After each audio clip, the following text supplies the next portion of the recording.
Good morning students, ये आपका part third video इस चैप्टर का। पार्ट थर्ड वीडियो में आज हम लोग बात करने वाले हैं समांतर रेखाओं और तिर्यक रेखा के बारे में, यानी कि पैरेलल लाइंस एंड ट्रांसवर्सल के बारे में। तो समांतर रेखा के बारे में आपको पिछले भी चैप्टर में मैं पढ़ा चुका हूं। इसको ऐसे परिभाषित कर सकते हैं कि दो सरल रेखाएं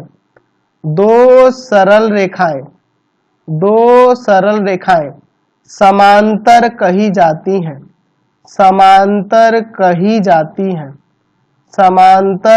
जाती हैं, यदि रेखाओं में कोई उभयनिष्ठ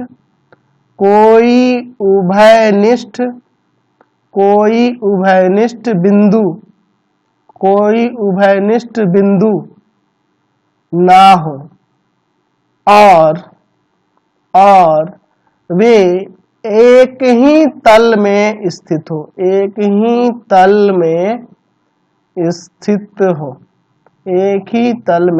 तो इसको मैंने पहले भी आपको बता दिया है। आपको बताया ना कि दो सरल रेखाएं, देखिए ये आपकी दो सरल रेखाएं हैं, ये आपकी समांतर कब कही जाएंगी? तो समांतर कब कही जाएंगी? जब इनमें एक भी उभयनिष्ठ बिंदु ना हो। यानी कि देखो, अगर मैं इसको अनंत रूप से इधर बढ़ाऊं और इधर बढ़ाऊं, इसको भी इधर बढ़ाऊं तो ये कभी मिलेगा? एक दूसरे से कभी नहीं मिलेंगी, यानी कि इसमें एक भी उभयनिष्ठ बिंदु नहीं होगा और ये दोनों एक ही तल में स्थित है, इसलिए मैं इसे समांतर कहूंगा। यहाँ पे अगर L समांतर M, तो इसको कैसे दिखाएंगे? L समांतर है M के। अब बात करते हैं तिर्यक रेखा यानी कि ट्रांसवर्सल के बारे में। तो तिर्यक रेखा को कैसे परिभाषित कर सकते हैं? तो ऐसे कह सकते हैं कि यदि एक रेखा दो से अधिक रेखाओं को भिन्न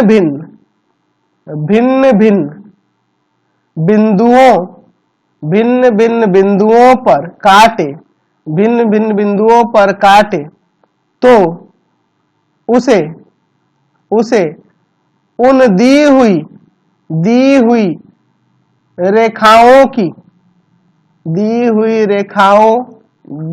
रेखाओं की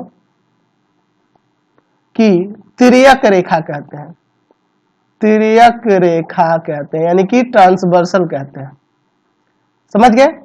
तो तिर्यक रेखा क्या होता है? यदि एक रेखा दो या दो से अधिक रेखाओं को भिन्न भिन्न बिंदुओं पर काटे तो उसे उन दी हुई रेखाओं की तिर्यक रेखा कहते हैं। यहाँ देखिए, दो रेखाएं दी हुई हैं, इन दोनों रेखाओं पे अगर कोई ऐसे रेखा भिन्न भिन्न बिंदुओं पर उन रेखाओं को काट रहा है, दैट मीन्स यह जो रेखा होगी, इस रेखा का नाम अगर n दे देते हैं, तो यहाँ n जो रेखा है यह आपकी तिर्यक रेखा है। तो जरूरी नहीं है कि दो समांतर रेखाओं काटे, यहाँ ये नहीं कह रहा है, बस यह कह रहा है कि दो या दो से अधिक रेखाओं को काटे। बस आपकी वो समांतर नहीं भी हो तो भी चलेगा, ठीक है। अगर ऐसे भी यह काट रही है तो यह भी आपकी तिर्यक रेखा ही कहलाएगी। हाँ, बस यही है कि ये समांतर नहीं है, तो ये आपकी तिर्यक रेखा ही कहलाएगी इस कंडीशन में ही।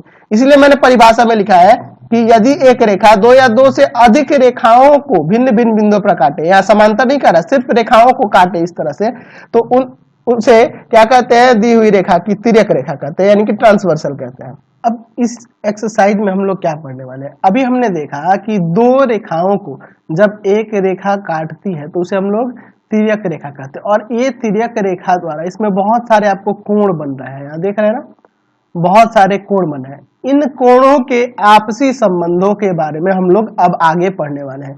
इन कोणों के आपसी संबंध, इनका नाम क्या होगा, इनके बीच का संबंध क्या होगा, इन सब चीजों के बारे में पढ़ेंगे। जब समांतर होगा तब क्या होगा, जब समांतर नहीं होगा तब क्या होगा, इन सारे कंडीशंस के बारे में अभी हम लोग पढ़ने वाले हैं। तो चलिए शुरू करते हैं।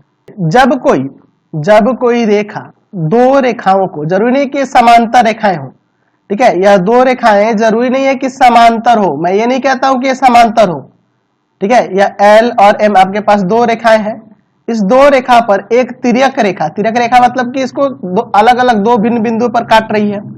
इस प्रकार काटे तो इसमें बहुत सारे कोण बनेंगे, यहाँ बहुत सारे कोण बनेंगे। चलिए मैं इन कोणों का नाम दे देता हूं इस तरह से समझने के लिए। 1 2 3 4, अच्छा इसको 5, इसको 6, इसको 7 और इसको 8, ऐसे नाम देता हूं। तो यहाँ L और M ये दो रेखाएं हैं जिस पर ये एक N जो है तिर्यक रेखा है, ठीक है। तो इसमें बहुत सारे नाम आते हैं, उन सभी चीजों को पहले समझ लेना है। सबसे पहले बात आती है बाह्य कोण की। इसमें बाह्य कोण कौन से कहलाएंगे? जाहिर सी बात है बाह्य कोण का मतलब है एक्सटीरियर एंगल। एक्सटीरियर का मतलब क्या है? जो बाहर की ओर होंगे, है ना। तो एक्सटीरियर एंगल इसमें से कौन कौन सा होगा? तो यहाँ देखो, एंगल 1 है, 2 है और ये 7 और 8 जो बाहर की तरफ है। एंगल 1, एंगल 2, एंगल 7 और एंगल 8, ये 4 एंगल जो देख रहे हैं ये आपके बाह्य कोण कहलाएंगे। ठीक है, जरूरी नहीं है कि ये एल समांतर हो एम के तभी ये कहलाएंगे। ठीक है, ऐसा कुछ नहीं है, मैं बस बता रहा हूं कि दो रेखाओं को जब एक तिर्यक रेखा ऐसे काट रही हो तो ये आपके बाह्य कोण होंगे, चाहे वह एल एम के समांतर हो और चाहे नहीं हो, उससे कोई फर्क नहीं पड़ता है। चलिए उसके बाद बात करते हैं अंतः कोण के बारे में। अंतः कोण यानी कि अंदर की ओर, interior angle. Interior angle, interior angle जो अंदर वाले कोण होंगे, यानी कि एंगल 3 हो गया, एंगल 4 हो गया, एंगल 5 हो गया और एंगल 6 हो गया। ठीक है, ये चारों जो है आपके अंतः कोण कहलाएंगे। चलिए अब इन कोणों के आपसी संबंधों के बारे में देखते हैं। पहला संबंध निकल के आता है संगत कोण का। संगत कोण किसे कहते हैं? इसमें संगत कोण कौन कौन से कहेंगे? यानी कि कॉरेस्पॉन्डिंग एंगल, कॉरेस्पॉन्डिंग एंगल कौन कौन से होंगे इसको समझ लीजिए।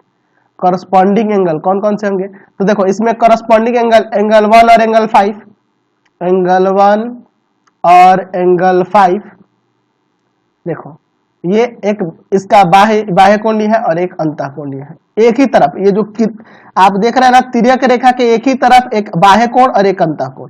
तिर्यक रेखा के एक ही तरफ एक बाह्य कोण और एक अंतः कोण जो होंगे वो आपके संगत कोण कहलाएंगे। उसी तरह से एंगल 4 और एंगल 8 हो जाएगा। देखो तिर्यक रेखा के एक ही तरफ एक बाह्य कोण और एक अंतः कोण। उसी तरह से आपका एंगल 2 और एंगल 6 हो जाएगा। तो ये जो पेयर में लिख रहा है ना, ये आपके संगत कोण के युग्म कहलाएंगे, 2 और 6।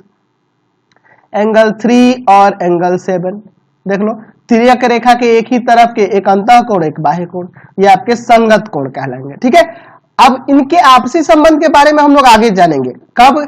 जब ये समांतर होगा तब क्या होता है, इसके बारे में हम लोग प्रमेय के रूप में अभी आगे पढ़ने वाले हैं, अज्यूम्स के रूप में समझने वाले हैं। ठीक है, अभी हम नाम सिर्फ जान रहे हैं, इनके नाम क्या क्या होंगे, इन नामों का अभी हम लोग पता लगा रहे हैं। इनके आपसी संबंधों के बारे में, इन सब चीजों के बारे में हम लोग अभी आगे चल के प्रमेय और इससे संबंधित आपका अभिगृहित होगा उसमें देखेंगे। ठीक है, अभी हम लोग बस ऐसे समझ रहे हैं इन सब के बारे में, इनके नाम के बारे में। ठीक है, तो आपके संगत कोण समझ में आ गया।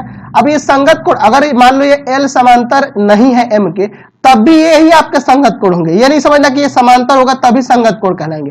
हाँ, वही समांतर होगा तो ये संगत कोण आपस में बराबर हो जाएंगे, वो अलग बात है। लेकिन ये समांतर अगर एल एम के नहीं है फिर भी ये संगत कोण के युग्म ही कहलाएंगे, इसके नाम में कोई चेंज नहीं आएगा। हाँ, यही समांतर होने से ये संगत कोण आपस में बराबर हो जाएंगे, जो आपके अभिगृहित में आगे हमें चल के पता लगेगा। चलिए दूसरा देखते हैं, एकांतर, एकांतर अंतः कोण। एकांतर अंतः कोण यानी कि अल्टरनेट, अल्टरनेट, अल्टरनेट, ये एन है, alternate interior, interior angles, alternate interior angles. तो अल्टरनेट इंटीरियर एंगल्स कौन होगा? तो जो आपकी तिर्यक रेखा है ना, देखिए अंतः कोण की बात कर दिया, अंतः मतलब अंदर वाले, तो अंतः कोण आपके 3, 4, 5, 6 यही है। तो एक जो होगा अंतः कोण लेंगे इधर वाला, तो दूसरा इधर वाला लेंगे, यानी कि जैसे 3 और 5 हो गया, 3 और 5 एकांतर अंतः कोण ये आपके हो जाएंगे। अच्छा, एंगल 4 और एंगल 6 हो जाएगा, एंगल 4 और एंगल 6 हो जाएगा। अच्छा, उसी तरह से अगला लेते हैं एकांतर बाह्य कोण, एकांतर बाह्य कोण, एकांतर बाह्य कोण। ठीक है, यानी कि हो जाएगा alternate, alternate, alternate, sorry alternative मैंने लिख दिया, alternate, alternate exterior, exterior angle. मैंने अल्टरनेट लिख दिया, अल्टरनेट इसको लिखना चाहिए था, अल्टरनेटिव लिख दिया है। ठीक है, अल्टरनेट इंटीरियर एंगल है, ये अल्टरनेट एक्सटीरियर एंगल। चलिए तो ये कौन कौन से हो जाएंगे, एंगल 4 और एंगल 5, मतलब एक ही तरफ की जो आपकी तिर्यक रेखा है ना, बाह्य कोण है ना जी, सॉरी बाह्य कोण है, सॉरी माफ करना, बाह्य कोण ना मैंने लिया है, बाहर वाले लेने होंगे, यानी कि एंगल 1 और एंगल 7 हो जाएगा, जैसे एंगल 1 और एंगल 7 हो जाएगा, देखो ये बाहर वाले और ये एंगल 1 एंगल 7, उसी तरह से एंगल 2 और एंगल 8 हो जाएगा, एंगल 2 और एंगल 8 हो जाएगा, ठीक है। चलिए अगला देखते हैं हम लोग 4 नंबर, तिर्यक रेखा के एक ही तरफ के अंतःकोण, उसे हम लोग क्रमागत अंतःकोण कहते हैं, क्रमागत अंतःकोण, क्रमागत अंतःकोण, यानी कि कॉन्जिक्यूटिव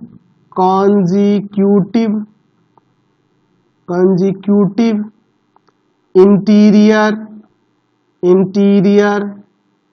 एंगल, ठीक है। या इसे एक और नाम से जाना जाता है, इसे हम लोग संबंधित कोण भी कहते हैं, संबंधित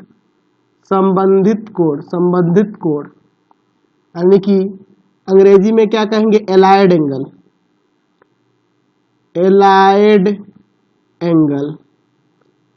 एंगल के नाम से भी जाना जाता है। तो संबंधित कोण कौन कौन से होंगे, तो संबंधित कोण में आपके हो जाएगा 4 और 5, एंगल 4 और एंगल 5 हो गया, या फिर आपका एंगल 3 और एंगल 6 हो गया।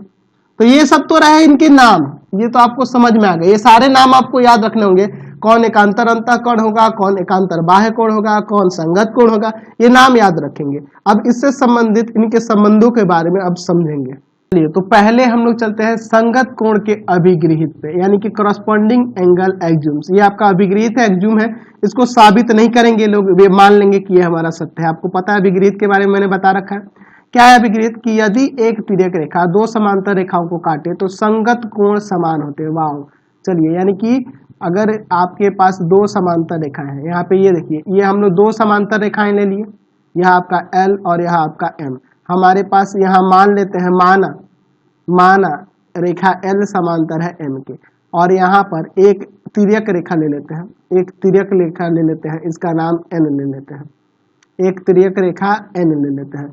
जहाँ N आपकी तिर्यक रेखा है, तो क्या कह रहा है आपके अभिगृहित में कि एक तिर्यक रेखा दो समांतर रेखाओं को काटे तो संगत कोण बराबर होते हैं। तो आप बताओ, तो मैं यहाँ लिख देता हूँ 1 2 3 4 5 6 7 8। अब बताओ इसमें से संगत कोण कौन कौन से होंगे, तो एंगल 1 एंगल 5, तो एंगल 1 एंगल 5 के बराबर हो जाएगा, अभी देख रहे हैं ना, संगत कोण आपके बराबर हो जाएंगे।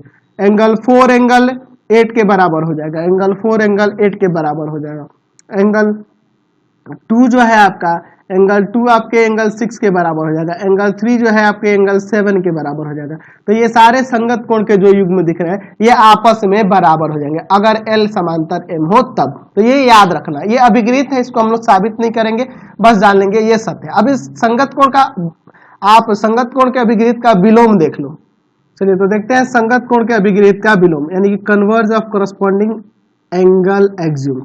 यदि एक तिर्यक रेखा दो रेखाओं को इस प्रकार काटे कि संगत कोण का एक युग्म समान हो तो रेखाएं समांतर होती हैं। कहने का मतलब कि मान लो यह दो रेखाएं हैं, पहले हमारे पास दिया नहीं है कि ये समांतर है, बस कह रहा है कि यहाँ L और M दो रेखाएं हैं और इस पर एक तिर्यक रेखा N मान लेते हैं, एक तिर्यक रेखा N मान लेते हैं, तिर्यक रेखा N मान लेते हैं। यहाँ दिया क्या है कि यदि, यहाँ पे मान लेते हैं, यहाँ लिखते हैं कि माना L और M दो रेखाओं पर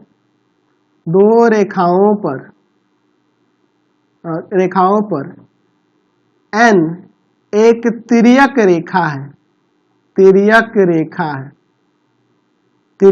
है और क्या कर इसमें कि संगत कोण का एक युग्म, मान लो कोई एक युग्म, यहाँ एंगल 1 और एंगल यहाँ पे मान लेते हैं, कुछ भी मान लो 2 मान लो, एक युग्म बराबर है, एंगल 1 एंगल 2 के बराबर हमारे पास दिया हुआ है। तो अगर यह कोण बराबर हुआ ना, एक भी युग्म अगर संगत कोण का बराबर हुआ तो वह रेखाएं समांतर हो जाएंगी, ये रेखाएं समांतर हो जाएंगी, ठीक है। यानी कि हमने क्या देखा, संगत कोण के अभिगृहित में देखा कि अगर रेखाएं समांतर हो तो संगत कोण बराबर होंगे, और उसके विलोम में क्या देखा कि अगर संगत कोण बराबर हो तो रेखाएं समांतर हो जाएंगी, ठीक है। चलिए चलिए अगला प्रमेय देखते हैं, प्रमेय नंबर 3, जिसे हम लोग अभिकृत अभी जो देखे हैं ना उसी के प्रयोग से साबित करना होगा। क्या कह रहा है कि यदि एक तिर्यक रेखा दो समांतर रेखाओं को काटती है तो एकांतर कोण समान होते हैं, एकांतर कोण बराबर होते हैं, इसे हमें साबित करके दिखाना। तो एकांतर कोण का तो पता है आपको कि एकांतर कोण कौन से कहलाते हैं। चलिए अब हम लोग इसको साबित करके देखते हैं। हम मान लेते हैं कि यह ए बी और दूसरी रेखा जो है आपके पास सी डी है, यह दोनों एक दूसरे के समांतर है, ए बी सी डी के समांतर है। और एक तिर्यक रेखा इस पर मान लेते हैं, एक तिर्यक रेखा जो है, इस तिर्यक रेखा का नाम कुछ मान लो पी क्यू, जो ए को ए बी को आर पर और यहाँ पे सी डी को एस पर काटती है। ठीक है, यहाँ पे लिखते हैं दिया है कि ए बी समांतर है सी डी के और पी क्यू एक तिर्यक रेखा है, एक तिर्यक रेखा है, एक तिर्यक रेखा है, तिर्यक रेखा है जो ए बी और सी डी को क्रमशः आर और एस पर काटती है, आर और एस पर काटती है या प्रतिच्छेद करती है। चलिए ठीक है, तो सिद्ध करना है, क्या सिद्ध करना है हमें? सिद्ध करना है कि आपके एकांतर कोण समान होते। तो एकांतर कोण की बात करें, एकांतर कोण कौन कौन से हो जाएंगे? यह वाला इसके बराबर होगा, आपको दिखाना है, और यह वाला इसके बराबर होगा, यानी कि एंगल ए आर एस बराबर होगा एंगल आर एस डी के, ए आर एस डी के बराबर होगा, और एंगल ये वाला इसके बराबर होगा। ठीक है, यानी कि इसका नाम क्या हो जाएगा? सी एस आर बराबर हो जाएगा किसके?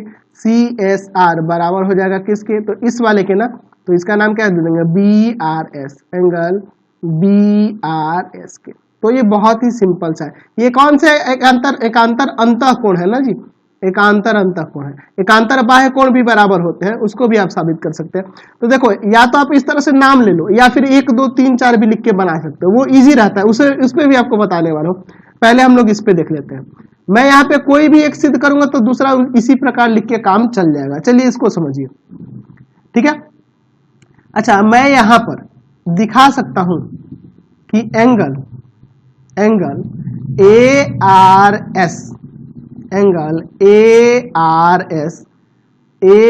एस बराबर हो जाएगा एंगल सी एस क्यू के, एंगल सी एस क्यू के। कैसे? संगत कोण के युग्म है ना जी, संगत कोण के युग्म है, संगत कोण के युग्म है। तो ए आर एस बराबर हो जाएगा सी एस क्यू के, और एंगल सी एस क्यू, इसको समीकरण 1 मान लो, एंगल सी एस क्यू बराबर हो जाएगा एंगल आर एस डी के, एंगल आर एस डी के, ये इसके बराबर हो जाएगा। कैसे? शीर्षाभिमुख कोण से ना, वर्टिकली अपोजिट एंगल से। तो यहाँ समीकरण 1 तथा 2 से, समीकरण 1 तथा 2 से, 1 तथा 2 से क्या हो जाएगा? तो देखो ये सी एस क्यू, ये भी सी एस क्यू, तो ये दोनों आपस में बराबर हो जाएंगे ना, एंगल ए आर एस बराबर हो जाएगा एंगल आर एस डी के। हो गया, ये प्रमाणित, पहला हो गया। इसी प्रकार दूसरे को भी दिखा सकते हैं, लिख देते हैं इसी प्रकार दूसरे के लिए भी देख लो, एंगल सी एस आर, देखो यहाँ पे सी एस आर, अगर चाहे तो दिखा सकते हैं कि ए आर और इधर ऊपर पी न था, ए आर पी के बराबर हो जाएगा, एंगल ए आर पी के हो जाएगा। कैसे? तो संगत कोण के युग्म है, इसलिए बराबर हो जाएंगे। अच्छा दूसरा, यह आपका तीसरा समीकरण मान लेते हैं, और अगला क्या हो जाएगा? तो एंगल ए आर पी बराबर हो जाएगा एंगल, इस वाले एंगल के, यह इसके बराबर हो जाएगा ना शीर्षाभिमुख कोण से, यानी कि एंगल किसके बराबर हो जाएगा? तो बी आर एस के। यह समीकरण 4 हो जाएगा। ये कैसे हुआ? शीर्षाभिमुख कोण, वर्टिकली अपोजिट एंगल। तो समीकरण 3 तथा 4 से, 3 तथा 4 से देखो ये दोनों बराबर थे, ये आपस में बराबर हो जाएगा, एंगल सी एस आर बराबर में एंगल बी आर एस, प्रमाणित हो गया। तो बहुत ही सिंपल सा था। ठीक है। अब देखो ये तो थोड़ा टेढ़ा लग रहा होगा कि सर नाम इतना कुछ कर दे रहे हैं, मैं सिंपली भी इसको दिखा सकता हूं। चलिए इस चीज को मैं दूसरे तरीके से भी दिखा देता हूं, ठीक है। यहाँ पे देखो ये आपके दो समांतर रेखाएं हो गए, सिंपल तरीके से देखो मैं इसे L मान लेता हूं और इसको N मान लेता हूं, एक तिर्यक रेखा ले लेता हूं, या एक काम करो L और M मान लेते हैं, इसको N मान लेंगे, ठीक है, कोई दिक्कत नहीं, कुछ भी ना मानो ना, उससे कोई फर्क नहीं पड़ता है।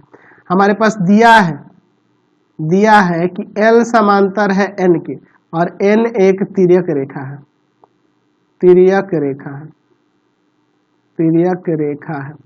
ठीक है। अच्छा इसका नाम 1 2 3 4 5 6 7 8 ऐसे लिख दो। तो सिद्ध करना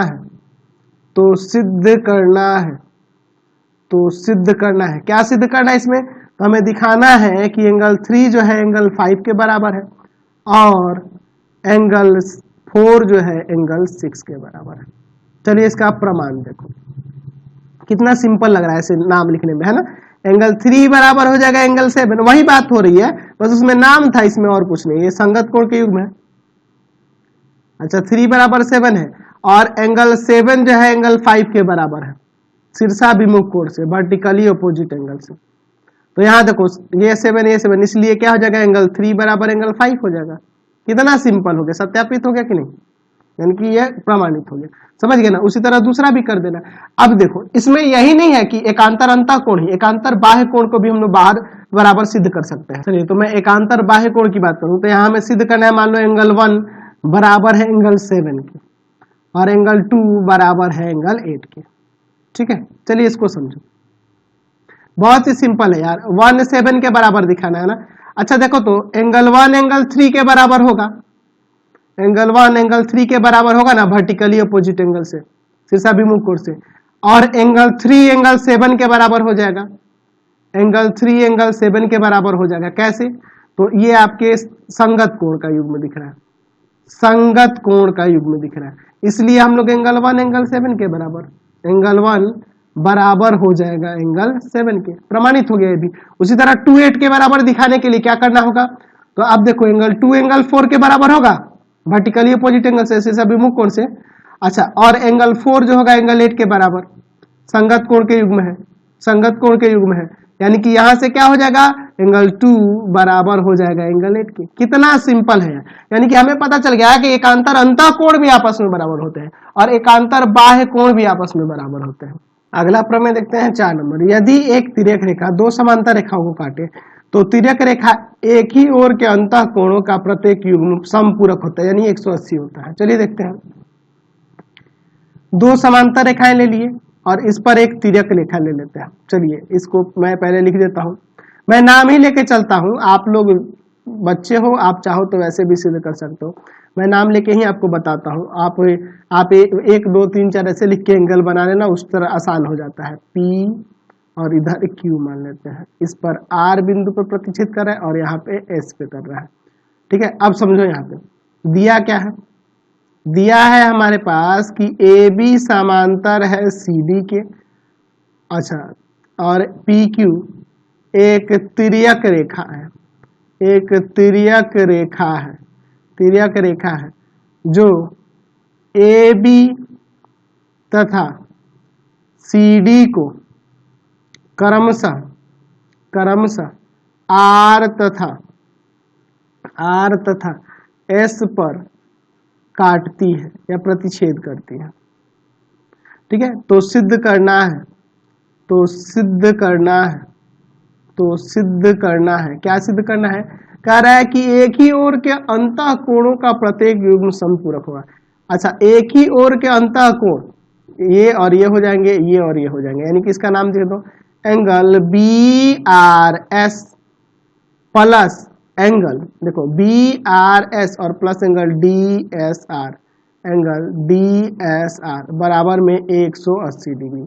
और उसी तरह से दूसरा भी हो जाएगा, एक ही तरफ के अंतः कोण है ना, एक ही कोण के अंतः कोण, ये हो जाएंगे एंगल ARS और प्लस में एंगल CSR बराबर में 180 डिग्री, यानी समपूरक है, ये आपको सिद्ध करना।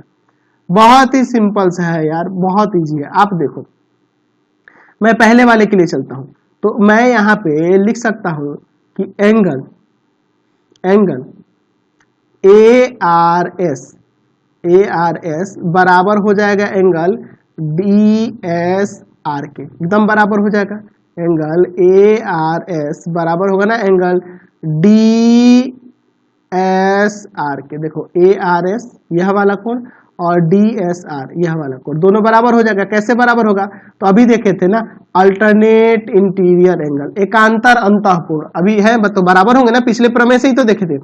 चलिए अच्छा, अब मैं यहाँ पे एंगल ARS और प्लस में एंगल BRS को लूं तो इसका योग 180 लिख सकता हूं ना, रैखिक युग्म से, लीनियर पेयर से। देखो ARS और BRS ये दोनों रैखिक युग्म से, दोनों का योग 180 होगा ना, क्योंकि यह रेखा है और रेखा पे यह एक किरण हो जाएगी, तो इन दोनों का योग 180 हो जाएगा। चलिए ARS DSR के बराबर है, तो इसको हटा के मैं DRS नहीं लिख सकता हूँ, एंगल DSR नहीं लिख सकता हूँ, DSR लिख देता हूँ, ये दोनों तो बराबर है।